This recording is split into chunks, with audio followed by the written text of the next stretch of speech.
Après les résumés du cours vus dans la deuxième partie de logique séquentielle, on va passer aux applications de compteur-décompteur synchrone intégrés dans cette troisième partie. On va commencer par le 74-192. Les informations sont données par un chronogramme.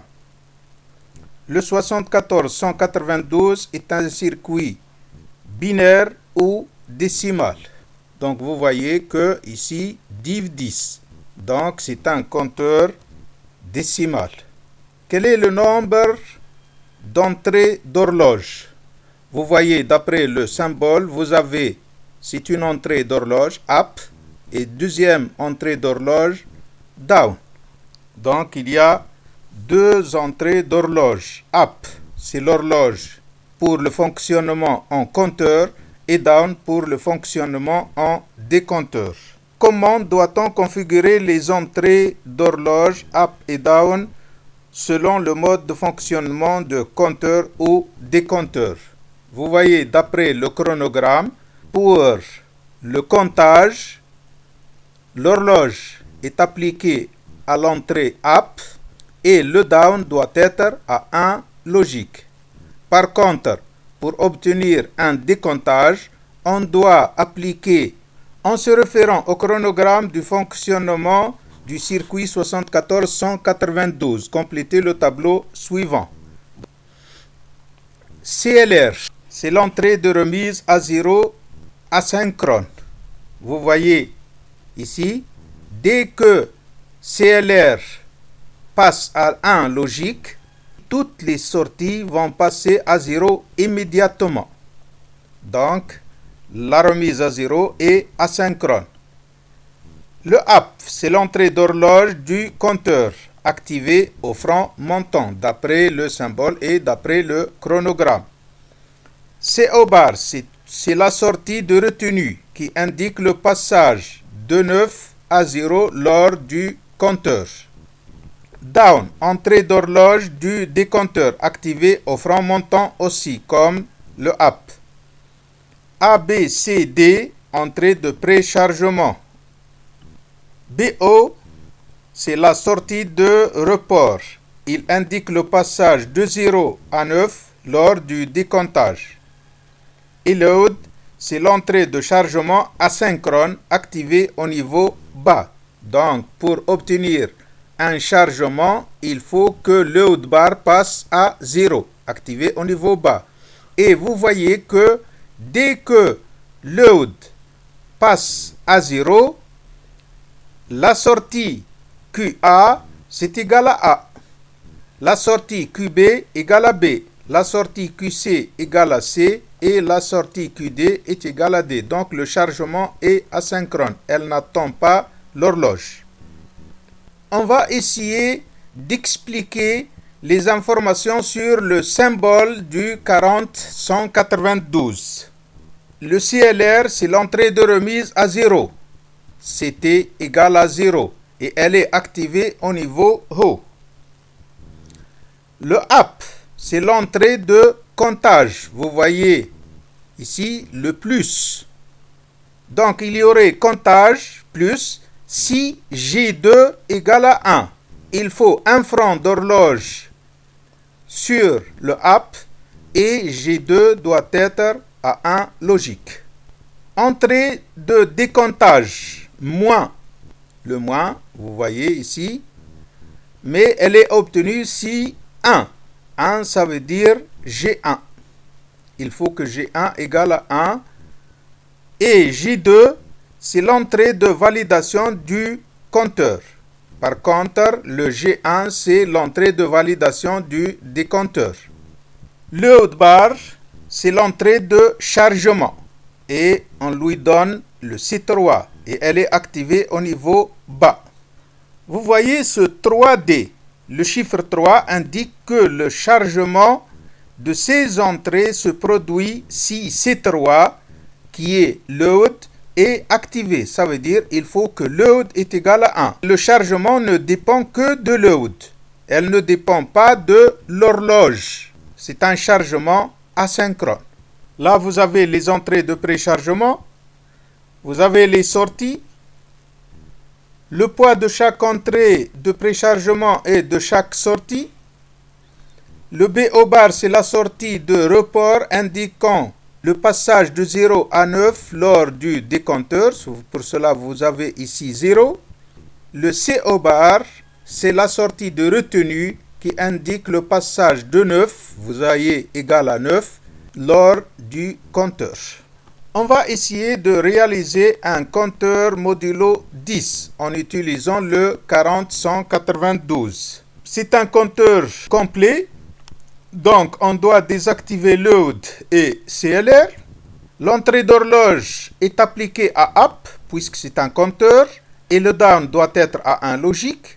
Vous aurez Q0, Q1, Q2 et Q3 sur les différentes sorties. Les entrées de préchargement A, B, C et D, malgré qu'ils n'ont pas d'importance dans ce compteur, mais on ne les laisse pas en l'air, on doit les brancher à 0, ou bien on doit les mettre à 0. Un décompteur modulo 10, c'est aussi un décompteur complet, donc CLR et load sont désactivés. Maintenant, l'horloge est appliquée à down, le up est à 1 logique. Les sorties Q0 jusqu'à Q3 et les entrées de préchargement sont à 0. Un compteur incomplet maintenant, modulo 8. Normalement, on peut bloquer soit avec load, soit avec le CLR. Dans cet exemple, on va utiliser le clear pour le blocage. Donc, load est à 1 logique. L'horloge up et down à 1 logique. Les sorties. Donc, ce compteur modulo 8, il compte de 0 à 7. Et puisque l'entrée CLR à utiliser pour le blocage est asynchrone, on va bloquer avec le nombre qui est après le 7, c'est le 8. Les entrées de préchargement sont à 0. Un décompteur modulo 8 maintenant. Ce décompteur, il va décompter de 7 à 0. La valeur initiale est différente de 0, donc on ne peut pas utiliser le clear pour le blocage. On ne peut utiliser que l'entrée de chargement load bar. Donc le clear est désactivé, elle est reliée à 0. L'entrée d'horloge est reliée à down, up à 1 logique. Les différentes sorties. Maintenant, comme j'ai dit, c'est un décompteur de 7 à 0. Les entrées A, B, C, D doivent être à 7. Et le blocage se fait avec le 9, car ce décompteur va compter de 7 à 0, et après le 0, la valeur après le 0, c'est le 9. Donc, on bloque avec le 9. Donc, vous avez le 7 à l'entrée, et le 9 est relié à load bar. Donc, le mode de blocage, normalement, c'est Q3 et Q0, mais puisque load est complémenté, il y a une barre sur load, donc on doit ajouter une barre à la fonction et on doit utiliser la fonction NAND et non pas la fonction et. Un compteur asynchrone qui compte de 1 à 167. Asynchrone veut dire que nous voulons une mise en cascade asynchrone. L'horloge doit être appliquée au premier circuit. C'est un compteur, donc l'horloge à up et down à 1 logique. Et ce circuit, c'est l'unité.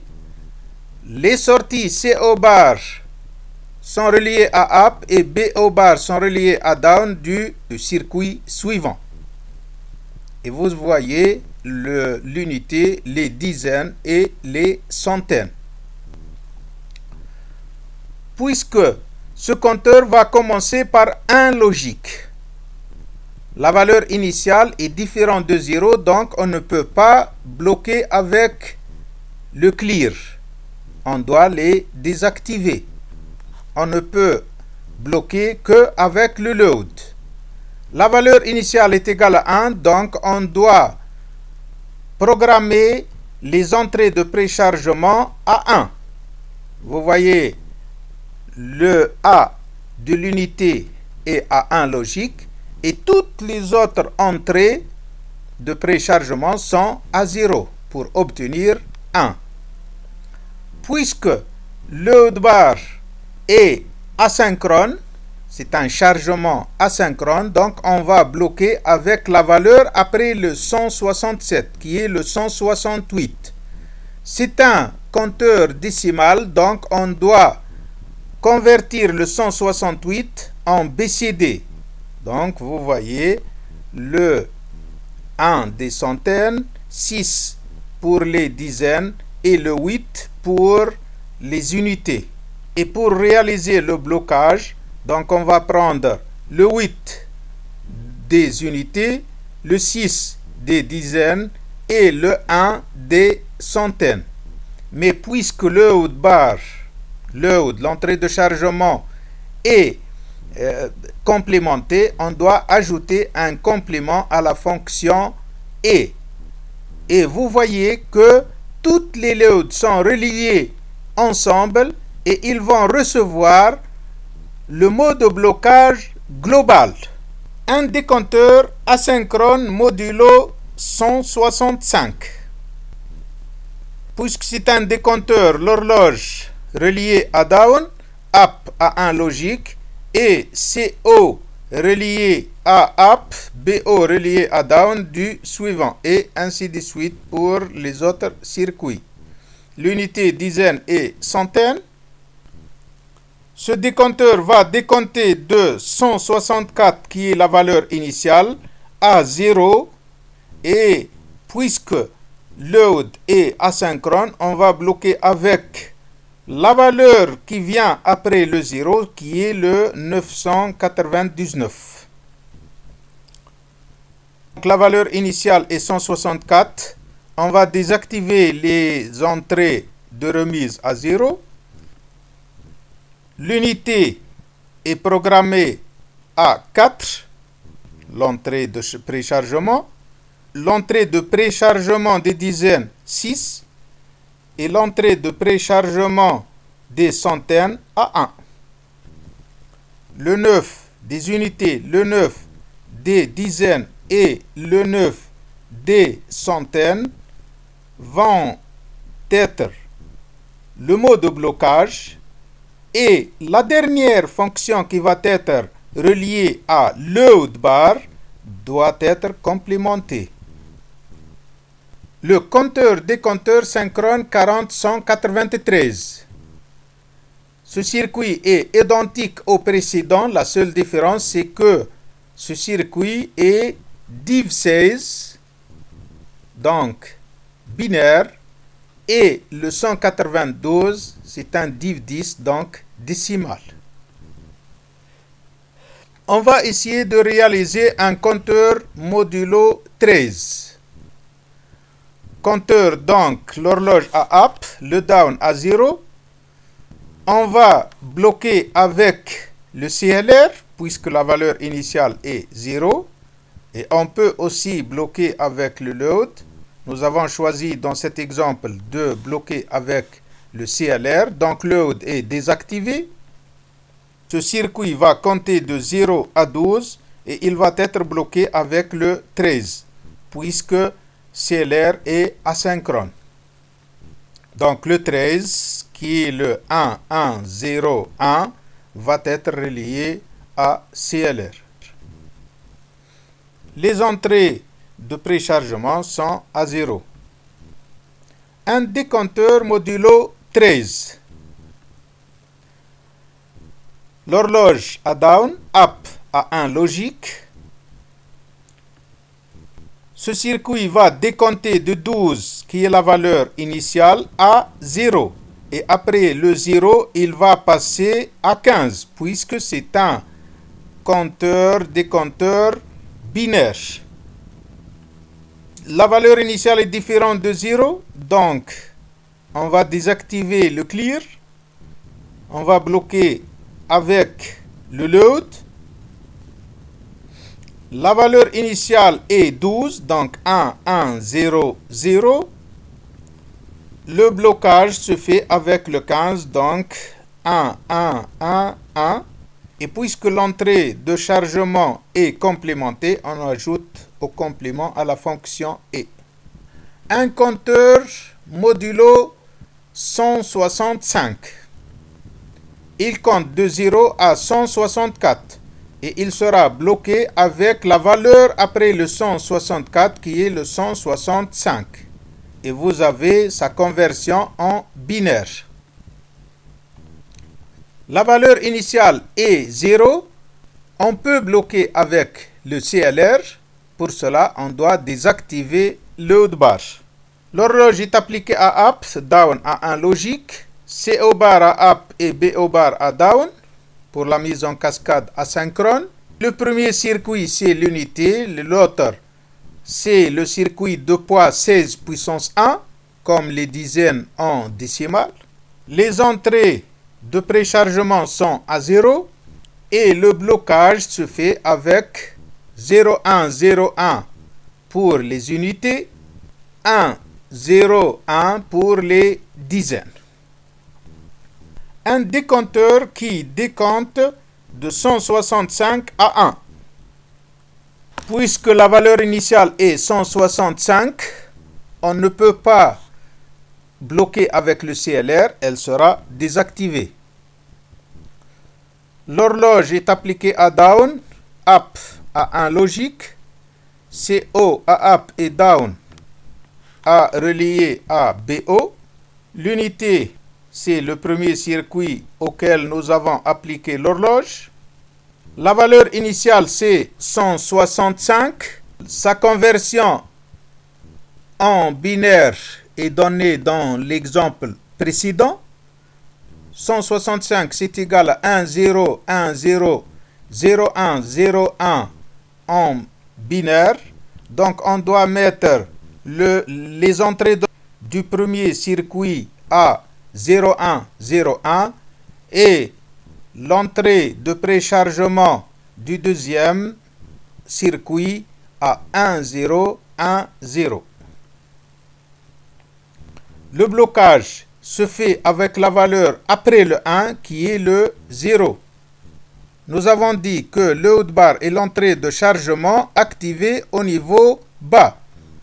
Cette entrée doit être à 0 pour obtenir un forçage. Donc, il me faut une fonction qui me donne 0 seulement si toutes les sorties sont à 0. Cette fonction, c'est la fonction OU. Donc, on doit utiliser la fonction OU pour réaliser le blocage. On va passer au compteur, décompteur synchrone 74-169. Div16, c'est un circuit binaire.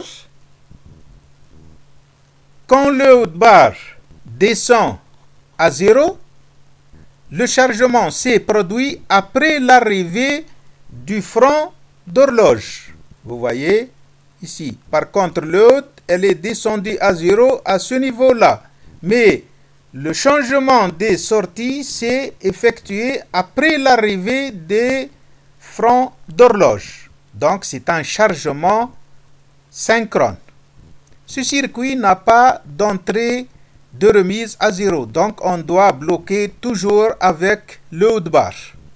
Vous voyez que ce circuit peut fonctionner soit en compteur, soit en décompteur. Pour fonctionner en compteur, il faut que U sur D bar égale à 1, ENT et ENT égale à 0. Là, vous avez le circuit est bloqué. Pourquoi il est bloqué? Car ENP bar and ENT bar sont à 1 logique. Pour obtenir un décompteur, il faut que U sur D bar égale à 0, ENT et ENP égale à 0 aussi. Avec ce circuit, on va essayer de réaliser un compteur modulo 13. Puisque c'est un compteur, donc on doit appliquer l'horloge à CLK et le U sur D bar est égal à 1 logique. ENT et ENP doivent être à 0 pour valider le circuit. C'est un compteur qui va compter de 0 à 12. L'entrée de chargement qu'on va utiliser pour le blocage est synchrone. Donc, on va bloquer avec la valeur finale qui est le 12, qui est égal à 1, 1, 0, 0 en base 2. La valeur initiale est égale à 0. Les entrées de préchargement sont à 0 et on va bloquer avec le 12. Nous avons la possibilité de travailler avec un décodage partiel. Dans ce cas-là, le mot de forçage sera QC et QD seulement. Et on l'applique à la fonction NAND qui est reliée à load bar. Mais dans le cas où nous voulons un décodage total, le mot de blocage sera QD et QC et QB bar et QA bar. Et dans cet exemple, nous avons choisi un décodage total. Un décompteur de 11 à 1. L'horloge est appliquée à CLK. U sur D bar égale à 0. ENT, ENP bar doivent être à 0 pour valider le circuit. Les entrées doivent être à 11. 1, 0, 1, 1. Et on va bloquer avec le 1, qui est égal à 0, 0, 0, 1 en base 2. Supposons qu'on va bloquer avec QA. Dans ce cas-là, vous voyez que à 11, le QA est égal à 1. Donc le circuit va rester bloqué. Il ne peut pas compter puisque QA est égal à 1. Donc dans ce genre d'exercice, si la valeur avec laquelle on va bloquer est proche de 0, comme ce 1 ici, on va bloquer soit avec un décodage total, soit avec un décodage partiel en utilisant seulement les 0 et non pas les 1. Donc le mot de blocage sera Q3 bar et Q2 bar et Q1 bar pour un décodage partiel. Et en utilisant le théorème de De Morgan, c'est égal à Q3 ou Q2 ou Q1. Le tout bar. Mais puisque le load a une barre, le forçage se fait avec Q3 ou Q2 ou Q1 double bar qui est égal à Q3 ou Q2 ou Q1. Un compteur asynchrone modulo 3593. H est appliqué à l'entrée d'horloge du premier circuit d'unité. Le U sur D bar est égal à 1. La sortie de retenue de l'unité est reliée à l'entrée d'horloge du circuit suivant et ainsi de suite. Et toujours le U sur D bar pour tous les circuits doit être à 1 logique. C'est un compteur qui compte de 0 à 3592 dont on vous donne la conversion en binaire. ENT, ENP et toutes les entrées de chargement sont à 0. La valeur initiale est 0, donc les entrées de chargement de tous les circuits sont à 0. Le blocage se fait par le 3592 dont on vous donne la valeur en binaire. Donc on va prendre le 1, 0, 0, 0 pour les unités. Du troisième circuit, on va prendre le QD et QC et QB. Mais puisque load est complémenté, on doit ajouter un complément à la fonction et donc on doit utiliser la fonction NAND qui est reliée à toutes les entrées load des différents circuits.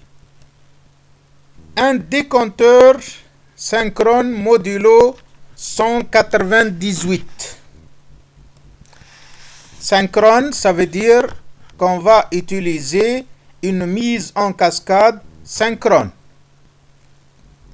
Un décompteur synchrone, l'horloge est reliée simultanément à toutes les CLK des différents circuits.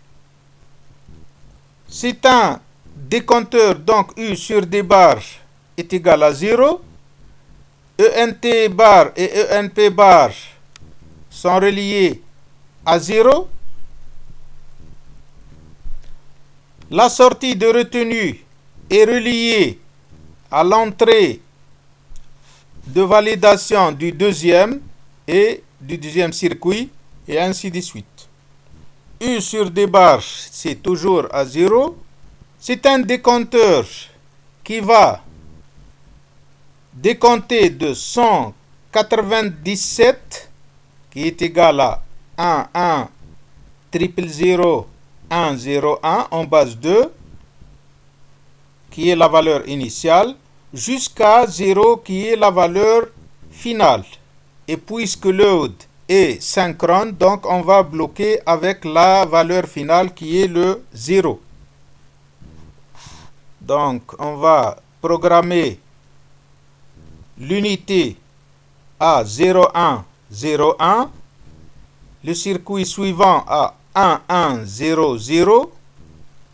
Le blocage se fait avec 0, donc on utilise la fonction OU qui est la seule qui nous donne 0 seulement quand toutes les sorties, les 8 sorties sont à 0. On va rechercher les données qui figurent sur le symbole de 74169. Donc vous voyez, si load bar est égal à 0, c'est le M1 qui est égal à 1. Donc, il y aurait chargement, load. Dans le cas où load bar est égal à 1, c'est le M2 qui sera à 1 logique. Donc, le circuit va réaliser le comptage, count. Et si je dis comptage, c'est comptage ou bien décomptage. Ça veut dire qu'il fonctionne. U sur D bar est égal à 1, c'est le M3 qui est égal à 1. Donc vous voyez, up, ça veut dire compteur. U sur D bar égale à 0, ça va passer à travers ce complément, c'est le M4 qui est égal à 1. Donc c'est down, donc les deux compteurs. CLK, c'est la fonction C7. Qui est l'entrée d'horloge à franc montant. Pour obtenir un comptage, c'est le plus, il faut que 2, qui est le M2, égale 3, qui est le M3, égale 5, qui est le G5, égale 6, qui est le G6, égale à 1. Et pour obtenir un décompteur, c'est le moins, c'est la deuxième ligne. Si 2, qui est le M2, égale à M4, qui est le 4, égale à G5, égale à G6, égale à 1. Là, vous voyez que nous avons 1,7D. 1,7 indique que le chargement de ces entrées se produit si 1, ça veut dire M1 égale à 1, qui est obtenu quand load est égal à 1, et 7, ça indique que le C7 égale à 1. Donc le chargement se produit si load égale à 1 et en présence de franc d'horloge. Donc le chargement ici c'est synchrone. Les entrées de préchargement, le RCO dans ce circuit, ça va remplacer le CO et le BO du circuit précédent. Donc le RCO bar, c'est la sortie de retenue indiquant le passage de 15 à 0 lors du compteur, ou bien c'est la sortie de report qui indique le passage de 0 à 15 lors du décompteur. Et c'est la sortie de retenue. Un autre circuit qui est le compteur-décompteur synchrone 4029. PL, c'est l'entrée de chargement parallèle asynchrone, activée au niveau haut. Les CE bar, entrée de validation activée au niveau bas. CP, entrée d'horloge activée au front montant. De P0 jusqu'à P3, entrée de données parallèles ou bien entrée de préchargement. De Q0 à Q3, ce sont les sorties. TC bar est la sortie de report ou de retenue.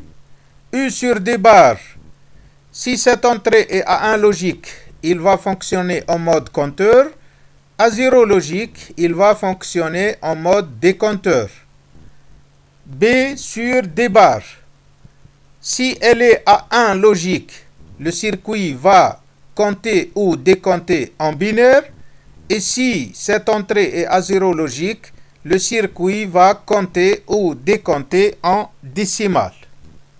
On va essayer de réaliser un compteur modulo 12 en utilisant le 4029. Puisque le modulo est égal à 12, c'est supérieur à 10, on doit l'utiliser en mode binaire. L'horloge est appliquée à CP. U sur D bar, c'est égal à 1 pour obtenir un compteur. CE bar, l'entrée de validation, elle doit être à 0 pour que le circuit soit validé. Ce circuit va compter de 0 à 11 et il va être bloqué par le 12 car l'entrée de chargement est asynchrone. La valeur initiale est égale à 0, donc les différentes P sont à 0 et on bloque avec le 12. Un décompteur modulo 8. L'horloge est appliquée à CP. U sur D bar égale à 0. Puisque c'est modulo 8, on peut l'utiliser en mode binaire ou bien en mode décimal. Donc le B sur D bar, elle peut être à 1 pour obtenir un mode de fonctionnement binaire ou bien à 0 comme nous avons choisi et ça va être un compteur décimal. Ce circuit va décompter de 7 à 0 et il sera bloqué par 9 puisque nous avons utilisé le circuit en mode décimal. Mais si on met B sur D bar à 1 logique, donc on doit bloquer avec le 15 et non pas avec le 9. Si c'est un décompteur décimal, après le 0, il passe à 9. Et si c'est un décompteur binaire, après le 0, il va passer à 15. La valeur initiale 7, 0, 1, 1, 1. Et le blocage se fait avec 9 et relié à PL. Précisez si le circuit suivant est un compteur ou décompteur, synchrone ou asynchrone, et donnez son modulo en justifiant vos réponses. Rien n'est écrit sur les entrées de ce circuit, donc on doit revenir au brochage dans le dossier technique. Le circuit est un compteur si U sur D bar est égal à 1 ou bien un décompteur si U sur D bar est égal à 0. La borne 10 U sur D bar est égal à 1, donc c'est un compteur. Le hash est appliqué seulement au premier circuit. Donc, c'est une mise en cascade asynchrone. La borne 9 est reliée à plus V6C. Donc, c'est un compteur binaire. C'est le mode de fonctionnement binaire. Le modulo de ce compteur. Le mode de blocage M est égal à 1, 0, 0, 0 pour les unités, puisque nous avons pris seulement le Q3, elle est à 1. Et pour le deuxième circuit, c'est 0, 1, 0, 1. Donc, le M est égal à 0, 1, 0, 1, 1, triple 0 en base 2. Sa conversion en décimale, c'est le 88. Donc, c'est un compteur modulo 88 puisque PL est asynchrone. Il compte de 0 jusqu'à 87 et il sera bloqué à 88. Compteur-décompteur synchrone 74 161. L'entrée de chargement, le haut de barre, elle est activée au niveau bas. Vous voyez que le chargement s'est produit en présence du front d'horloge. Donc, c'est un chargement synchrone. Clear bar est activé aussi au niveau bas. Dès que clear bar retombe à 0, toutes les sorties sont à 0. Donc, c'est une remise à 0 asynchrone. Ce circuit fonctionne en mode compteur si ENP et ENT sont toutes les deux à 1 et si l'une de ces entrées ENP et ENT est à 0, le circuit sera bloqué. Ce circuit est un compteur seulement, il ne peut pas décompter, et binaire, avec ces deux entrées de validation ENT et ENP.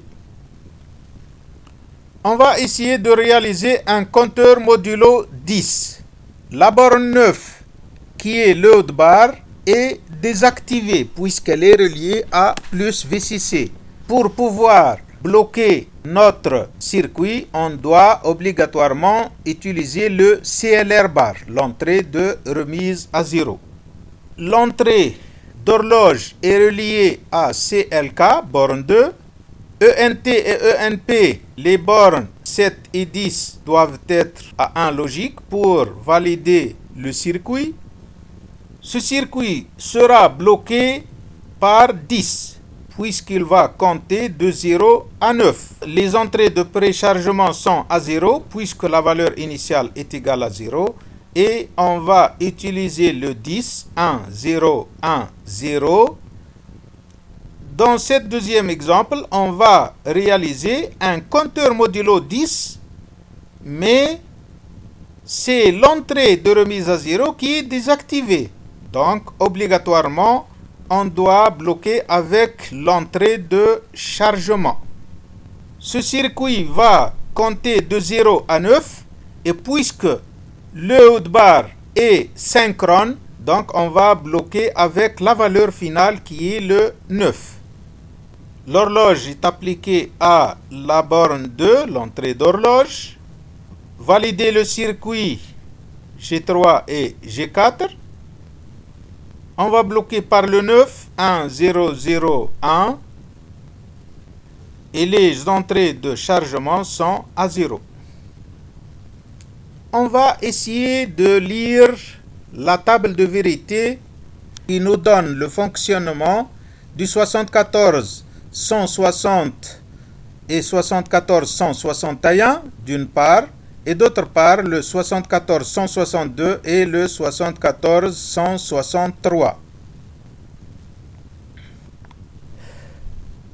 Sur la première ligne, vous voyez que il faut que CLR bar soit à 0 pour obtenir toutes les sorties à 0. Donc la remise à 0 se fait si CLR est égal à 0. CLR bar est égal à 0. Donc c'est une remise à 0 asynchrone, puisque CK qui est le clock, puisque ici CK est X, donc quel que soit l'état du clock. Par contre, pour le 74 162 et 74 163, il faut la présence d'un front d'horloge pour obtenir toutes les sorties à 0. Donc, pour les circuits 162 et 163, la remise à 0 est synchrone. Par contre, 160 et 161, la remise à 0 est asynchrone. Deuxième ligne, vous voyez que CLR bar est égal à 1, load bar est égal à 0, en présence d'horloge. La même chose pour les circuits 162 et 163. Donc pour les 4 circuits 160, 161, 162 et 163, le chargement est asynchrone puisqu'elle est obtenue en présence d'horloge. Et pendant le chargement, vous voyez que QA est égal à A, QB égale à B, QC égale à C et QD égale à D.